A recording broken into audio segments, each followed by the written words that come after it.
الحمد لله نحمده ونستعينه ونستغفره ونعوذ بالله من شرور أنفسنا ومن سيئات أعمالنا من يهده الله فلا مضل له ومن يضلله فلا هادي له وأشهد أن لا إله إلا الله وحده لا شريك له وأشهد أن سيدنا وسندنا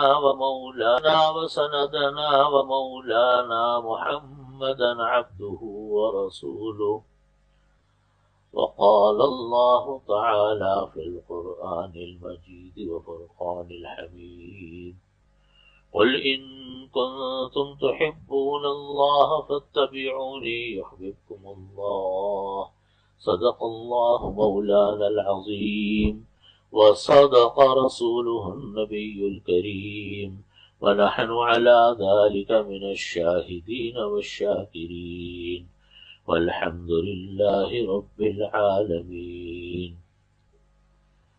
بزرگان محترم، برادران عزیز،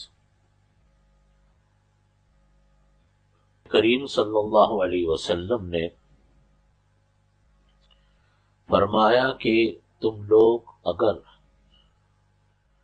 4 چیزیں اختیار کر لو، دنیا بھی تمہاری ہے، آخرت بھی تمہاری۔ 4 چیزیں اختیار کر لو تو سب کچھ تمہارا ہے، دنیا بھی آخرت۔ اللہ تعالی ہم سب کو عمل کی توفیق عطا فرمائے۔ پہلی چیز فرمائی حسن و خلیقت، صدق و حدیث، حسن و خلیقت، حفظ و امانت، عفت فی طعمت۔ کل 4 چیزیں بیان فرما۔ صدق و حدیث کہ بات سچی کرو، جھوٹ مت بولو اپنی زندگی میں، یعنی گفتگو پاکیزہ ہو، صاف ستھری ہو، جھوٹ فریب سے خالی ہو، جو ہمارے ملک کا بہت بڑا مسئلہ کہ بڑے نیک لوگ ہوں گے، نمازی ہوں گے، سب کچھ ہوگا، لیکن بات جھوٹی کرتے، وعدہ خلافیاں کریں گے اور اس کو گناہ بھی نہیں سمجھتے، ہر بات پہ جھوٹ، وعدہ جھوٹ، سب کچھ جھوٹ۔ نبی کہ ہم لوگ چونکہ جھوٹ کے عادی ہو گئے، سننے کے بھی عادی ہو گئے اور بولنے کے بھی عادی ہوتے جا رہے ہیں، تو ہمارے ذہنوں سے اس گناہ کی برائی نکلتی جا رہی، حالانکہ یہ اتنا بڑا گناہ ہے، اتنا بدترین گناہ ہے کہ قرآن کریم میں اللہ رب العزت نے فرمایا کہ لعنت اللہ علی الکاذبین، جھوٹے انسان پر اللہ کی لعنت، اللہ کی لعنت۔ اب اندازہ کریں قرآن پاک کی آیت، لعنت اللہ علی الکاذبین، جب انسان جھوٹ بولتا ہے اللہ کی لعنت اس پر ہو رہی ہوتی۔ اب ہم کہتے ہیں کہ ہمارے کاروبار میں برکت نہیں ہو رہی، وقت میں برکت نہیں ہو رہی، پیسے میں برکت نہیں ہو رہی، پیسے کماتے تو ہیں پتہ نہیں جا کدھر رہے۔ تو جب اللہ کی پھٹکار ہمارے اوپر ہوگی، اللہ کی لعنتیں نعوذ باللہ ہوں گی، تو کہاں سے برکتیں آئیں گی؟ عمل تو چھوٹا سا ہے، لیکن سخت ناپسندیدہ ترین گناہوں میں سے، عمل میں سے ایک ہے یہ۔ حدیث شریف میں فرمایا نبی کریم صلی اللہ علیہ وسلم نے کہ جب کوئی انسان جھوٹ بولتا ہے، جو انسان کے کندھوں پر اللہ نے فرشتے مقرر کیے ہوتے ہیں، وہ اس کی بدبو سے، جھوٹ کی بدبو سے 1 میل دور بھاگ جاتے ہیں، اتنی بدبو ہوتی۔ تو جب فرشتے بھی چلے گئے، اللہ کی لعنت بھی انسان کے اوپر آ رہی ہے، تو بتائیے، اور یہ کام انسان دن میں 100 مرتبہ کر رہا ہے اور خوش ہے کہ جی میں نے بڑا کمال کر دیا، دوسرے کو دھوکہ دے دیا، کوئی میرے جھوٹ کو پکڑ نہیں سکا۔ نبی کریم صلی اللہ علیہ وسلم نے منافقین کی نشانیوں میں سے ایک نشانی جھوٹ بولنے کو فرمایا کہ آیت المنافق 3 اذا حدث کذبا، بات کرے تو کیا کرے؟ جھوٹ بولے، بات اس کی جھوٹی ہو، یہ منافق کی نشانیوں میں فرمائی۔ اور جھوٹ کی تمام قسمیں، چاہے لکھنے سے جھوٹ ہو، چاہے بولنے سے جھوٹ ہو، چاہے اپنے عمل سے جھوٹ ہو۔ یہاں لوگ جھوٹا سرٹیفکیٹ دیتے، عمرے پہ جاتے، جھوٹے سرٹیفکیٹ لے لے کے عمرے پہ جا رہے، غلط عمر لکھوا کر عمرے پہ جا رہے. بعض لوگ اپنے عمل سے جھوٹ بولتے ہیں، ہوتے وہ نہیں ہے جو ہیں وہ. ایک آدمی ڈاکٹر نہیں ہے، اپنے آپ کو ڈاکٹر ظاہر کرتا. عطائی ڈاکٹر بھرے پڑے ہمارے ملک کے اندر. حضرت عائشہ صدیقہ رضی اللہ عنہا کی روایت ہے، ان کی وہ حدیث شریف میں آتا ہے کہ کچھ عورتیں، ایک عورت نے آ کر سوال کیا کہ حضرت ام المومنین حضرت عائشہ صدیقہ رضی اللہ عنہا سے کہ آپ مجھ کو بتائیے کہ ہم بعض اوقات دوسری عورتوں کے سامنے جب بیٹھتے ہیں تو باتیں یوں کرتے ہیں، وہ کہتے ہیں کہ میرے شوہر نے مجھ کو یہ دیا، وہ چیزیں بتاتے ہیں جو ہوتی نہیں ہے. جیسے کہتے ہیں نا اپنی بڑائیاں بیان کرنا ہے نہیں، وہ میرے شوہر نے مجھے یہ دیا، مجھے وہ شوہر نے وہ کیا، میرے گھر میں یہ ہے، میرے گھر اس طرح کی باتیں کی. تو اس پر ام المومنین رضی اللہ عنہا نے فرمایا کہ نبی کریم صلی اللہ علیہ وسلم نے فرمایا المتشبع بما لم يعط كلابس ثوب زور، کہ جو کوئی انسان وہ ظاہر کرتا ہے جو اس کے پاس نہیں ہے نہیں اس کے پاس، ظاہر وہ کرتا ہے کہ میرے پاس یہ سب کچھ ہے، تو ایسا ہے جیسے اس نے جھوٹ کے دو لباس پہن لیے. شلوار قمیض جھوٹ کی پہنی، پورا لباس اس کا جھوٹ کا. ہمارے ہاں لوگ کہتے ہیں نا کہ میرے پاس یہ بھی ہے، میرے پاس وہ بھی ہے، میں یہ بھی کرتا ہوں، کرتا ورتا وہ کچھ نہیں ہے، ایسی لمبی باتیں کر رہا. آپ نے فرمایا یہ ایسا جھوٹ کا لباس پہن لیا. ڈاکٹر نہیں اپنے آپ کو ڈاکٹر ظاہر کرتا، انجینئر نہیں اپنے آپ کو انجینئر ظاہر کرتا، عالم نہیں اپنے آپ کو عالم ظاہر کرتا ہے، مفتی نہیں اپنے آپ کو مفتی ظاہر کرتا ہے. یہ سب جب ظاہر کر رہے ہوتے ہیں، یہ ایسا ہے جیسے سر سے پیر تک جھوٹ کے لباس میں آ گئے. جب انسان لباس پہنا ہوا ہوتا ہے تو پورا جسم اسی سے ڈھکا ہوا ہوتا ہے نا، اس کے لباس سے. ہم نے لباس پہنا ہوا ہے، ہمارا جسم اسی لباس سے ڈھکا ہوا. تو انسان گویا کہ جب جھوٹ کا لباس پہنتا ہے مطلب یہ کہ سر سے پیر تک جھوٹ میں دفن ہو گیا. یہ عادت ختم کرنے کی ہے، بہت بڑا کبیرہ گناہ، بہت بڑی معصیت، بہت بڑی اللہ کی پھٹکار اور لعنت اس انسان کے اوپر جب وہ جھوٹ بول رہا ہو. اور جب وہ جھوٹ کا پیسہ گھروں میں آتا ہے، کاروبار میں جھوٹ چل رہا ہے، جھوٹی قسمیں کھائی جا رہی ہیں، جھوٹی باتیں کی جا رہی ہیں، جھوٹا بیان دیا جا رہا ہے، اور باہر جھوٹ بول بول کر بیچا جا رہا ہے، اور وہ پیسہ گھروں میں آ رہا ہے، تو آپ کیا سمجھتے ہیں کہ گھر میں برکتیں آ رہی، گھر میں خوشیاں آئیں گی اس پیسے سے؟ بیماریاں نہیں آئیں گی، تکلیفیں نہیں آئیں گی، رنجشیں نہیں آئیں گی، طرح طرح کی پریشانیاں نہیں آئیں گی اس انسان کے اوپر ایسا پیسہ گھر میں لے کر آ رہا. تو آپ صلی اللہ علیہ وسلم نے فرمایا کہ 4 چیزوں میں سے پہلی چیز فرمائی صدق و حدیث ہے. بات کرو تو سچی کرو، جھوٹ مت بولو. جھوٹ کی سب سے بڑی خرابی، بے شمار خرابیاں ہیں، کوئی یہ خرابی تو ہے نہیں، ہر خرابی ہی بڑی ہے. اگلے آدمی کو انسان پر سے اعتبار ختم ہو جاتا. یہ جھوٹ کی خرابیوں میں سے ایک بہت بڑی خرابی، بہت خرابی ہے یہ خرابی. اگر آدمی آپ پر اعتبار نہیں کرے، ایک انسان آپ دکان پر ہو، کوئی انسان دکان پر ہے، کوئی انسان نے کسی سے کوئی معاملہ کیا اور ایک مرتبہ جھوٹ اس نے بولا اور جھوٹ دوسرے آدمی کو پتا چل گیا کہ اس نے مجھ کو جھوٹ بولا تھا، کبھی آپ پر وہ آدمی بھروسہ نہیں کرے. کاروبار چلتے ہیں اعتماد پر، خان تعلقات چلتے ہیں اعتماد پر. اعتماد ہی ختم ہو گیا، اعتبار ہی ختم ہو گیا، چند پیسوں کے خاطر، چند معاملے کے خاطر، تو اس انسان کی حیثیت کیا رہ گئی؟ انسان تو اعتبار سے ہے نا، اللہ نے انسان کو انسان بنایا.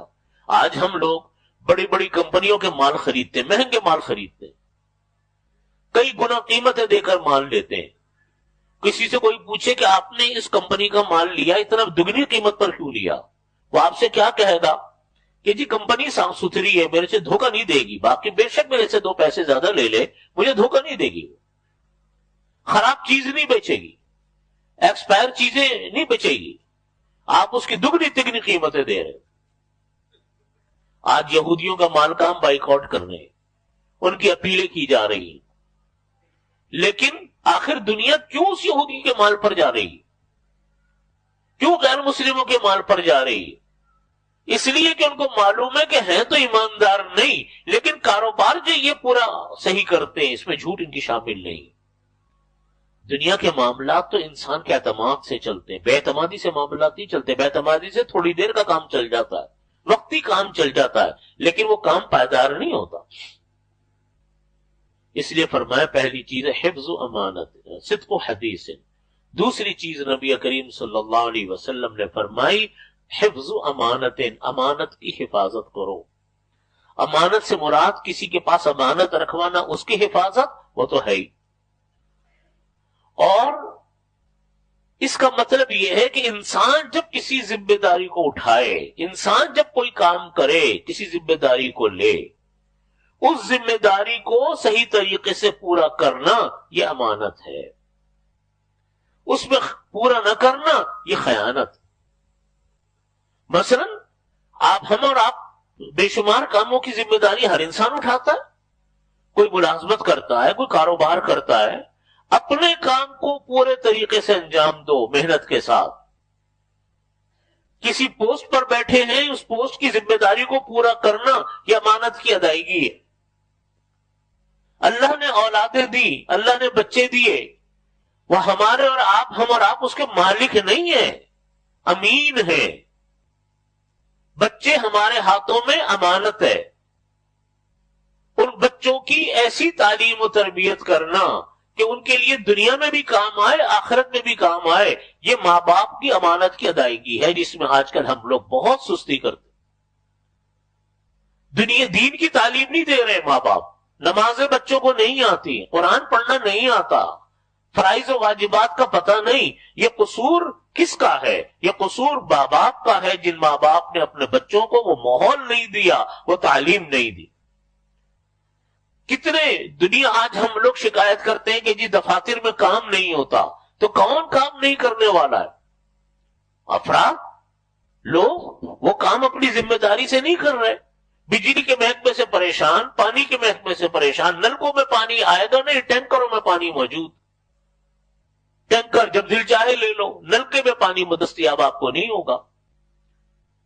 تو یہ ساری گڑبڑیں کرنے والے لوگ کون ہیں؟ انسان ہیں، افراد ہیں۔ یہ افراد جب اپنی امانت کو پورا نہیں کریں گے، معاشرے میں پھر خرابیاں پھیلنی ہیں۔ آدمی دوسرے کو تو کہتا ہے کہ جی فلانے محکمے نے میں کیا، اس نے یہ کام نہیں کیا، لیکن جب وہ آدمی اپنی خود سیٹ پر آ کر بیٹھتا ہے، خود اپنا کام شروع کرتا ہے، وہاں پر بھی کوتاہی کرتا ہے۔ تو کاموں کو پورا نہ کرنا، اپنی ذمہ داریوں کو پورا نہ کرنا، جو عہد انسان نے کیا اس کو پورا نہ کرنا، یہ امانت میں خیانت ہے۔ ہر انسان پر ذمہ داری ہے، گھر کی ذمہ داری ہے، کام کی ذمہ داری ہے، کوئی کام کرتا ہے، کوئی کام کرتا ہے، اور کام کو پورا نہیں کیا، اس کا مطلب ہے اس نے امانت کی ادائیگی، پیسے پورے لے لی، امانت نہیں اس نے پوری۔ ایک کاریگر ہے فرش بنا رہا ہے، ایک کاریگر ہے دیوار بنا رہا ہے، وہ بھی امین ہے، وہ اپنے کام کو امین ہے۔ ایک موچی ہے، وہ اگر اپنے جوتا صحیح کر رہا ہے، وہ بھی امین ہے۔ ایک بڑھئی ہے، وہ اگر بڑھئی کا کام کر رہا ہے، اس نے اس کام کی ذمہ داری لی، وہ امین ہے۔ ایک درزی ہے، اس نے کپڑے سینے کی ذمہ داری لی، وہ امین ہے، اس کے ہاتھ میں کپڑا امانت ہے، صحیح طریقے سے پورا کرنا، اچھا میٹیریل لگانا، جو اس نے ذمہ داری لی پورا کرنا، یہ اس کے اوپر امانت ہے۔ حضرت مفتی صاحب رحمۃ اللہ علیہ نے، مفتی شفیع صاحب رحمۃ اللہ علیہ نے معرف القرآن میں لکھا کہ بعض لوگ وقت پورا نہیں دیتے اور تنخواہ پوری لیتے، وقت پورا نہیں دیتے اور تنخواہ کیا کرتے ہیں؟ پوری لے لیتے۔ 8 گھنٹے کی ڈیوٹی ہے، 6 گھنٹے کام کیا، 7 گھنٹے کام کیا، 1 گھنٹے کی ڈنڈی مار، تو اس کی تنخواہ بھی نہیں کٹوائی۔ حضرت مفتی صاحب رحمۃ اللہ علیہ نے لکھا کہ یہ وقت کی چوری ہے، اور یہ چوری اسی طرح حرام ہے جیسے روپے پیسے کی چوری حرام ہے، ایسے ہی وقت کی چوری بھی حرام ہے۔ پیسے پورے لے لیے، کام پورا نہیں کیا۔ یہ ہمارے معاشرتی مسائل ہے، سلگتے ہوئے مسائل۔ ہم لوگ دین سمجھ کر بیٹھ گئے کہ جی نماز کی حد تک نماز پڑھ لی تو ہم نے گویا کہ پورے دین پر عمل کر لیا، پورے دین پر عمل نہیں کیا۔ نماز فرض ضرور ہے، لیکن یہاں سے تو ابھی بہت آگے کا سفر باقی ہے۔ ان خرابیوں کی موجودگی میں مجھے بتائیے انسان کی عبادات بھی اثر نہیں کرتی؟ حدیث شریف میں فرمایا کہ لوگ یوں ہاتھ اٹھا اٹھا کر اللہ سے دعائیں مانگتے ہیں اور کہتے ہیں کہ یا رب یا رب یا رب. اللہ تعالیٰ فرماتے ہیں اللہ استجاب لہو، میں کیسے اس کی دعاؤں کو قبول کروں؟ اکلہ حرام، مالہ حرام، لباسہ حرام، شرابہ حرام، کھانا حرام کا، مال حرام کا، لباس حرام کا، پینا حرام کا، کہاں سے دعائیں قبول ہوں گی؟ حدیث شریف میں فرمایا کوئی انسان جب سود لیتا ہے تو اللہ تعالیٰ ایک دن ہم بھی سود کا لے لے 40 دن تک اللہ تعالیٰ اس کی دعاؤں کو قبول نہیں فرماتا. آج آپ دیکھ لو دنیا بھری پڑی ہے عبرت کے نمونے، ہم لوگ عبرت نہیں پکڑتے. جو لوگ کھربوں روپیہ کما رہے ہیں دھوکے سے، حرام سے، اربوں روپے کما رہے ہیں دھوکے سے، حرام سے، آپ ان کی زندگیوں میں جھانک کر دیکھو ان کو اس پیسے نے کیا سکھ دیا، کیا سکھ ملا ان کو. اگر آپ کہو کبھی جب جنازے پڑھو، کبھی قبرستانوں میں جاؤ، آپ جا کر دیکھو ان لوگوں کی قبروں پر جو کھرب پتی تھے، جو ارب پتی تھے، وہ کتنی دولت ساتھ لے کر چلے گئے، کیا کر لیا انہوں نے. یہ چیزیں انسان کو خوشیاں نہیں دیتی. دولت جمع ہونا الگ چیز ہے، میں نے بار بار یہ بات عرض کی. دولت جمع ہونا الگ چیز ہے، خوشیاں اور سکون حاصل ہونا الگ چیز.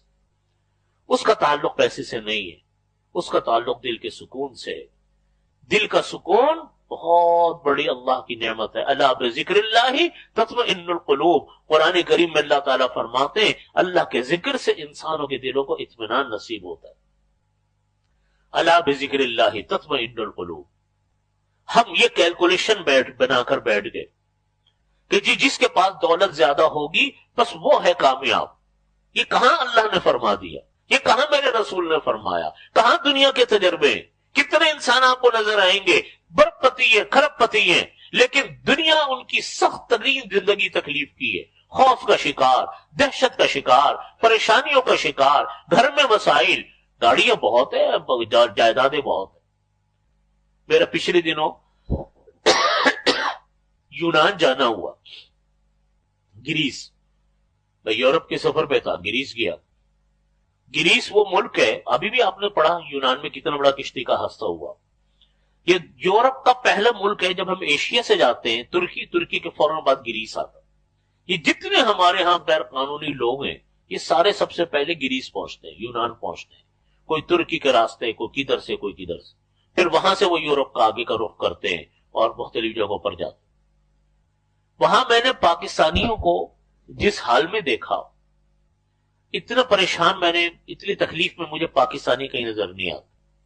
بہت جگہوں پر جانے کا موقع اللہ تعالیٰ نے عطا فرمایا، لیکن جو میں نے تکلیف میں مسلمان پاکستانیوں کو یونان میں دیکھا، ان ایجنٹوں کے ہاتھوں گرفتار ہو، ان ایجنٹوں کے ہاتھوں میں دیکھا جو وہاں پہنچے، میں نے کانوں کو ہاتھ لگایا اپنے کہ اللہ تعالیٰ کبھی وہ وقت نہ لائے انسان کے اوپر کہ انسان اس طرح پہنچے.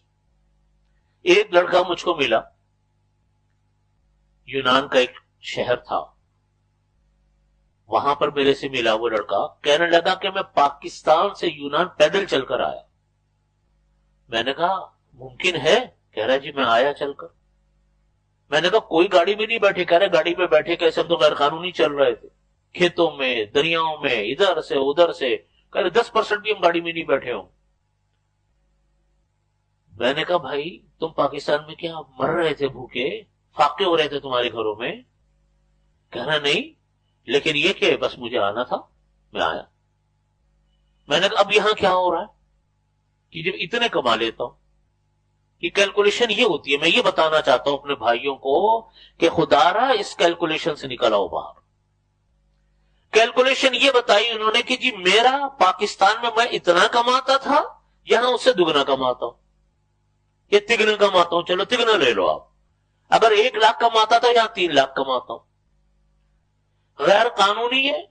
ایک کمرے میں 10 آدمی گھسے ہوئے، اوپر نیچے تلے بیڈ بنے ہوئے. میں نے ان کے کمرے دیکھے، یوں بیٹھے ہوئے، کسی وقت بھی پکڑے جائیں گے، ڈیپورٹ ہو جائیں گے.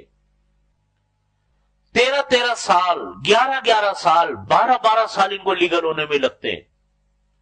اس طرح 12 سال تک اس طرح ہوتے ہیں کہ واپس نہیں آ سکتے. گھر میں کسی کا کوئی انتقال ہو جائے علی بھی عزیز دنیا سے رخصت ہو جائے، یہ سفر کے قابل نہیں ہوتے۔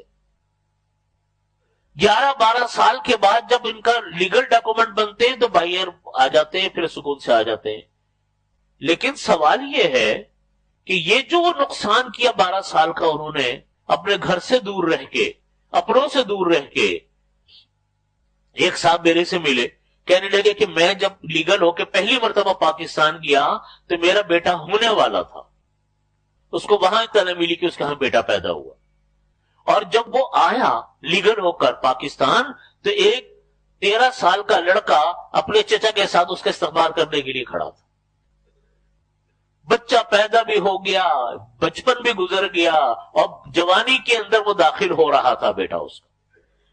نہ اس کو بچے کو کے ساتھ وقت ملا کھیلنے کا، بیٹھنے کا، نہ بچے کو باپ کی شفقت اور تربیت ملی، گھروں سے دور۔ اس کی کسی نے کیلکولیشن نہیں بتائی کہ اس کی بھی کوئی دنیا میں قیمت، اس محبت کی، اس سکون کی، اس اطمینان کی جو انسان گھر میں رہتا۔ تھوڑا تو کما رہا ہے لیکن سکون سے تو رہ رہا ہے، اور باہر کوئی پھولوں کی سیج تو نہیں لگی ہوئی کہ اتریں گے ڈالروں میں انسان نہا جائے گا۔ وہ ایک تکلیف کی زندگی ہے، انلیگل زندگی ہے۔ اور پاکستان کوئی ایسا تباہ و برباد ملک نہیں ہے، اللہ نے ہزاروں نعمتوں سے پاکستان کو نوازا۔ آپ اپنے ملک میں رہیں، سکون سے رہیں، باہر جا کر 2 پیسے ضرور کما لیں گے، لیکن جو نقصان کریں گے خدا را اس کو بھی تو کبھی گنو، اس کی بھی تو کوئی کیلکولیشن کرو جو نقصان اٹھا رہے۔ محنت کرنے والوں کے لیے آپ سکون کی زندگی یہاں پہ بھی گزار سکتے۔ اپنے گھر کو چھوڑنا، اپنی اولادوں کو چھوڑ کر جانا، یہ کون سی عقل مندی؟ تو فرمایا حفظ و امانتین، پہلی چیزوں کی صدق و حدیث، سچی بات، دوسری چیزوں کے حفظ و امانتین، امانت کی حفاظت۔ آخر میں 2 چیز اور فرمائی، انشاءاللہ آئندہ جمعہ انشاءاللہ عرض کروں گا۔ اللہ رب العزت ہم سب کو ان باتوں پر عمل کی توفیق عطا فرمائے۔ آخر دعوانا الحمدللہ رب العالمین۔